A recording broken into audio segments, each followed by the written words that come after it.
Welcome to the Deep Dive. We're here today thanks to Thomas Allgaier and FMIS.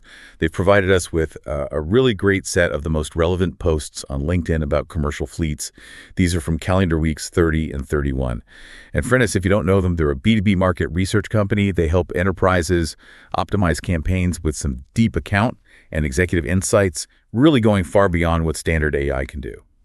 So our mission today, it's basically to cut through all that noise and, distill the top commercial fleet trends we saw bubbling up in that LinkedIn content. Exactly. Think of it as your shortcut. Yeah, your express lane to being properly well-informed. Right, because the commercial fleet world is just changing so incredibly fast. We're talking everything from the big push for electrification to all the latest and advanced analytics. So this deep dive, it's really designed to give you that critical perspective, help you navigate, all the innovation, compliance, sustainability currents, everything shaping the sector right now. Okay, perfect. So let's kick things off. There's a major mindset shift happening, isn't there, about how businesses are starting to view their fleets. Definitely. For ages, fleets were just seen as, a cost center, a necessary expense. But what if they could actually become a profit center? That's the kind of fundamental shift we're seeing. And it feels like it's much more than just trimming costs. It really is. And it's fascinating how widespread this thinking seems to be getting now. We saw a post from people like Michael Mueller, for instance. Right, yes. He was saying fleet management is now like a strategic lever for maximizing profit. He's pretty critical of older ways of doing things. Oh, yes. Well, things like ignoring telematics data or sticking to really rigid mobility solutions, maybe opaque processes that just, hide costs. Right, the hidden costs. Yeah. And Mueller even suggests that e-mobility, if you actually do it right, can be a genuine cost killer. Huge savings potential there. Cost killer. Yeah. That's a strong term. It makes you wonder, is this just theory or are companies actually making this happen on the ground? What are we seeing? Oh, it's definitely happening. Vivek Panthan-Kindath shared some great insights. Think about giants like Walmart, UPS, Amazon. Yeah. For them, logistics isn't just something they do, it's treated as a core strategic advantage. Walmart's using real-time analytics for predictive maintenance. Right. UPS has its super sophisticated Orion system, optimizing routes, cutting millions of miles every year. Millions, wow. Yeah. And Amazon, they're leveraging AI for demand forecasting. The common thread here, it's not just about cutting costs reactively, it's about using data as a predictive asset. Predictive, okay. Exactly. They're moving beyond just efficiency to actually sort of engineer their future operations, turning logistics into a real competitive edge. So this drive for better financial results, it's pushing the need for more advanced systems then. Yeah. What sort of tools are fleets turning to? That's right. Charles Kramer was really emphasizing that modern fleets, they absolutely need fleet management information systems. FMIS. FMIS. Okay. These systems are just crucial now. They give you centralized data, they streamline workflows, help manage the whole asset lifecycle. So tracking TCO and things like that. Exactly. Tracking total cost of ownership, helping pinpoint those high-cost vehicles, and they're vital for proper budgeting. It's really about moving from just reacting to proactive strategy. That sounds very strategic, very long-term focused. Yeah. But, for a fleet manager who's under pressure right now, what are the immediate benefits? Are there quick wins here? Oh, definitely quick wins, and pretty impressive ones, too. Stig shared data from Verizon Connect, highlighting some really compelling numbers for fleets using GPS-based systems. Average fuel savings, 16%. Accident savings, 22%. And labor savings, 16%. And what's really striking, many users see a positive ROI in less than 6 months. Under 6 months. That's a really rapid return. It is a significant and fast payback. That's a powerful case for making that change. Okay, let's pivot a bit. Let's talk about electrification. It's obviously huge, maybe the biggest transformation happening. Sure. But the posts we saw also show it comes with some serious hurdles. It's not just about getting the EVs right. Infrastructure, planning, policy. These are all big pieces. Absolutely. And OEMs, they're certainly scaling up their EV offerings. Martin John announced Akoda's Enyaq Cargo is now available for UK fleet customers. It's a fully compliant LCV. Okay, so the vehicles are coming. They are. Yeah. But beyond just having the vehicles, what are the real world sticking points companies face when they actually try to integrate these EVs? Well, one thing that came up was risk. Patrick Holman talked about how companies are looking at risk-free rental models. Rentals. Interesting. Yeah, to kind of accelerate adoption. It lets them test electric trucks, figure out the impact on traffic planning, daily ops, all without that residual value risk hanging over them. See how it works before committing fully. That makes sense. And planning and funding, they're just, well, essential for this shift. Natasha Fry really stressed that electrifying fleets, no matter the size, needs a clear, detailed plan. Right. You can't just wing it. No way.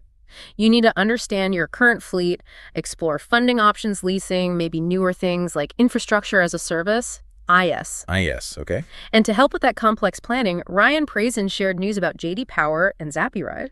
They've launched a white label EV fleet electrification tool for Xcel Energy, trying to simplify the process. That simplification is key.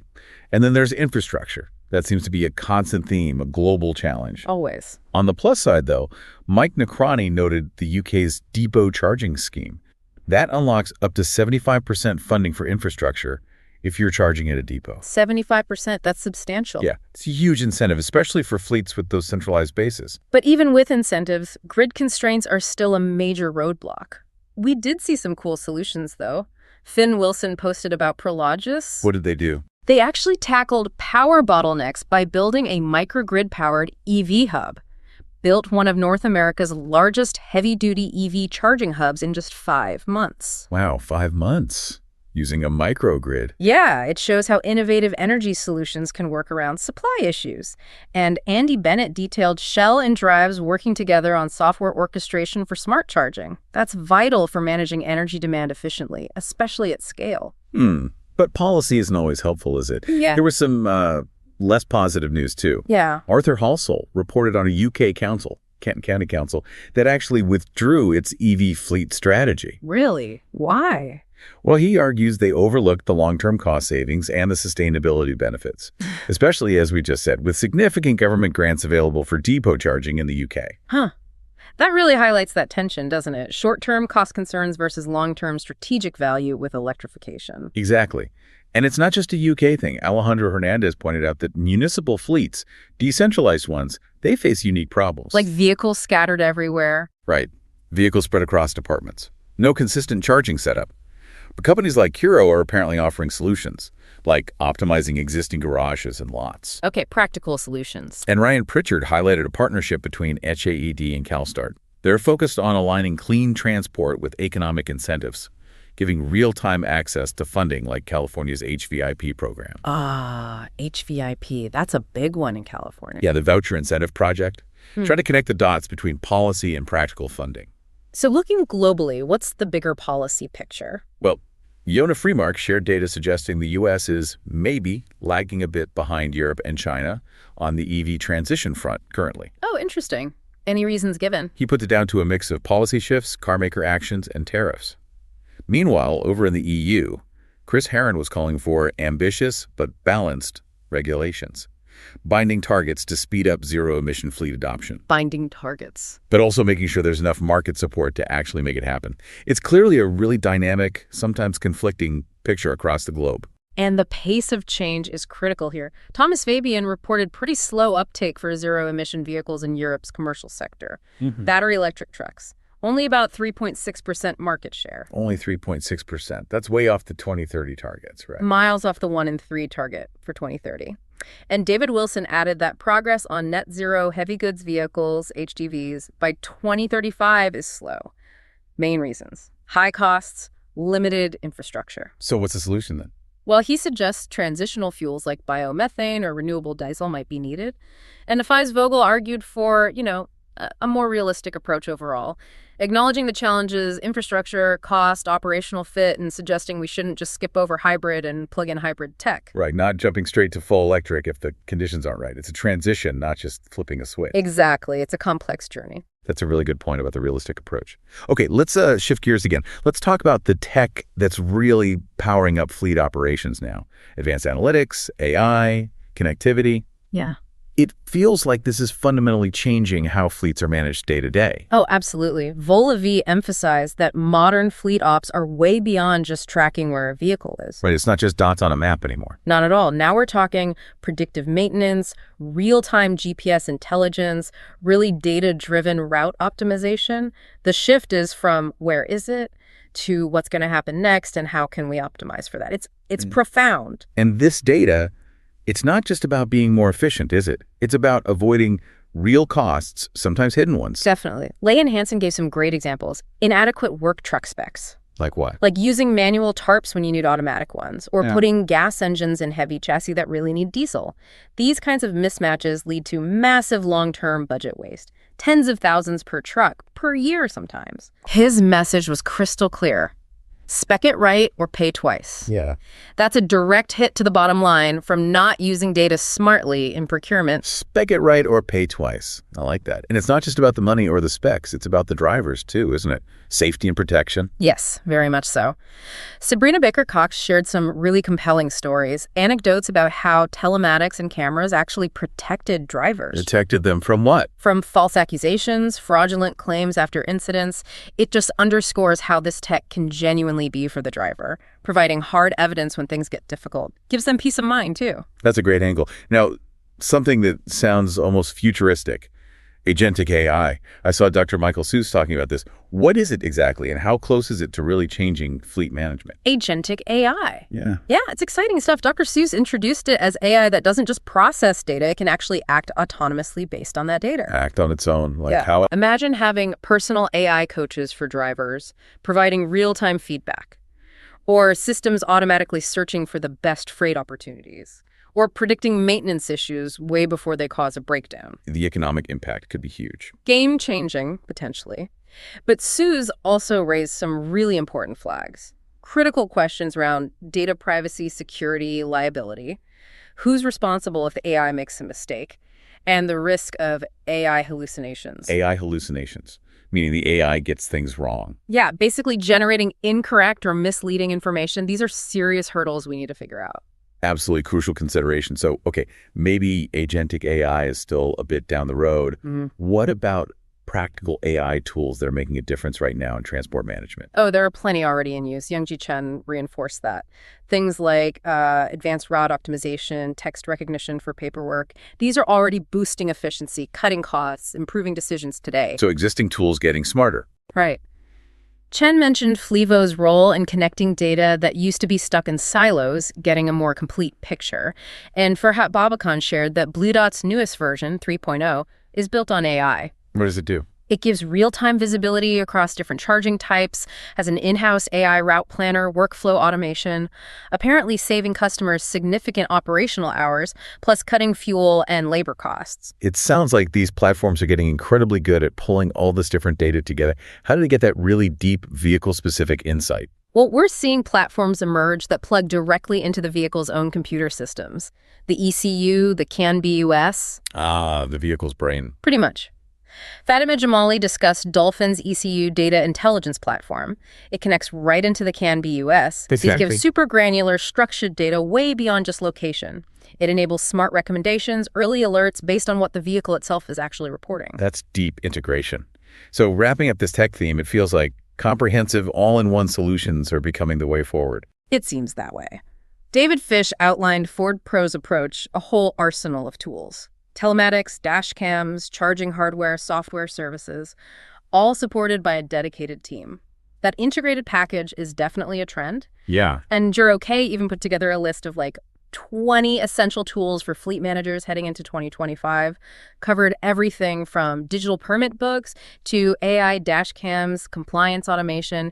It just shows how rich and frankly complex the tech ecosystem is becoming. Absolutely. Okay, finally, let's touch on collaboration, because it feels like none of these big challenges, electrification, tech integration, sustainability, can really be solved by one company alone, right? No, definitely not. Collaboration is key. We saw Syed Hasib Hassan reporting on Tata's strategic acquisition of Iveco. Right, that was big news. Huge. It could massively expand Tata's commercial vehicle revenue, plus unlock European EV tech for them. It shows a new model for consolidation, driven by things like regulatory alignment and finding synergies across different markets. Combining strengths. Exactly. And we're seeing innovative solutions coming directly out of partnerships, too. Bill Pierce shared one between Blink Charging and DFYU UN. What are they doing? They're working together to deliver tailored home EV charging setups, specifically for companies with distributed sales teams who drive EVs. Charging at the driver's home. That solves a big problem. Yeah, it simplifies EV deployment right to the driver's doorstep, tackles a major logistical hurdle for fleets like that. And it's not just formal partnerships, is it? It's about the people, too. That's a great point. Christian Brugger highlighted this after the Geotab Partner Day. He emphasized that a strong industry really relies on relationships and collaboration among people. Not just company-to-company deals or competition, it's about sharing knowledge, open dialogue, a very human take on industry strength. I like that. And that spirit seems to extend to tackling shared challenges, like regulations. For sure. Joanne Golden shared that NAFA and MEMA collaborated at ATEXPO. They were specifically discussing ACF compliance in California. That's the Advanced Clean Fleets rule. A complex one. Very. And they were emphasizing the need for best practices in vehicle spec development to meet those rules, trying to help fleets navigate that tricky landscape together. So bringing it all together, how does this all look back to the bigger picture, like ESG and sustainability? Well, Dominic Lavelle provided a great illustration. He showed how ESG pressures, especially in things like public procurement or facility services, are making carbon reduction a key differentiator. So sustainability becomes a competitive factor. Exactly. And he showed how fleet digitization, particularly telematics, is the enabler. It helps ensure compliance, yes, but it also provides those real-time metrics needed for sustainability frameworks. So it turns what could be seen as just a compliance task into a potential competitive advantage. Using data not just for cost, but for purpose. Precisely. Fascinating stuff. Okay, if you enjoyed this deep dive, remember new episodes drop every 2 weeks. You can also check out our other editions covering electrification and battery technology, future mobility and market evolution, and next-gen vehicle intelligence. Yeah, and the insights from just these past couple of weeks, they make it so clear, don't they? The future for commercial fleets is not like one single road. It's this dynamic mix of tech leaps, shifting policy, and just the hard economic realities every fleet manager deals with daily. The industry is really navigating a huge transformation and strategic investment in data, in electrification, in these intelligent systems. That's what can turn these sometimes daunting compliance pressures into real competitive advantages. So maybe the final thought for you as you look at your own fleet operations is this. How will you leverage these rapid advancements, not just to keep up or adapt, but to actually redefine what's possible for your business in the next few years? Thank you for tuning in to The Deep Dive. Make sure to subscribe so you don't miss our next exploration into the forces shaping our world.